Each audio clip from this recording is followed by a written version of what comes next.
And we begin the bulletin with some breaking news coming in, where in the run-up to the Maharashtra Assembly polls, Mahayuti government declares a cow as the Rajya Mata. State government cites cultural importance of a cow, concerns over decreasing indigenous cows. Well, that is the big breaking news that we are getting you. Even before the Maharashtra Assembly election dates can be possibly announced, the cow has already entered the political narrative in Maharashtra as Mahayuti government declares cow as Rajya Mata. State government cites cultural importance of cow, concerns over decreasing indigenous cows. देसी गाय ये हमारे किसानों के लिए एक वरदान है और हमने इसीलिए ये दर्जा देने का निर्णय लिया है।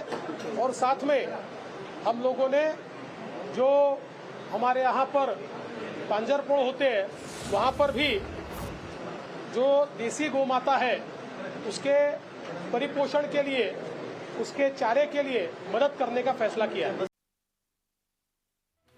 My colleague Srishti is joining me live right now to get us more details. But Srishti, what is the rationale behind declaring cow a Rajya Mata at this juncture, where both the Mahayuti government and the Mahavikas Aghadi are only trying to get their house in order when it comes to number games before the election dates can be announced? What is the reaction of the opposition party on this?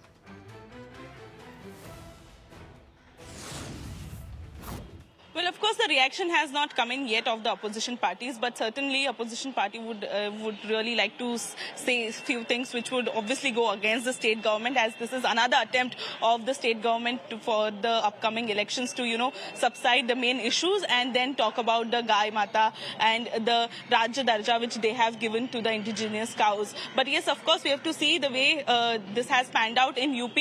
This seems an attempt of the state government as well to do it in the same manner in the state of Maharashtra. But yes, of course, now what is coming to fore is that Devendra Fadnavis has announced that the indigenous cows will be given the status of Rajya Mata, and the gaushalas which are taking care of the indigenous cows, they will be taken care of and they will be extending their help for it. But of course, it will create a political narrative, is what we can understand from this entire thing, that it has certainly helped in a way in UP, and that comes to Maharashtra is now what we can understand. But of course, it would be interesting to seek reactions from the opposition parties in the state.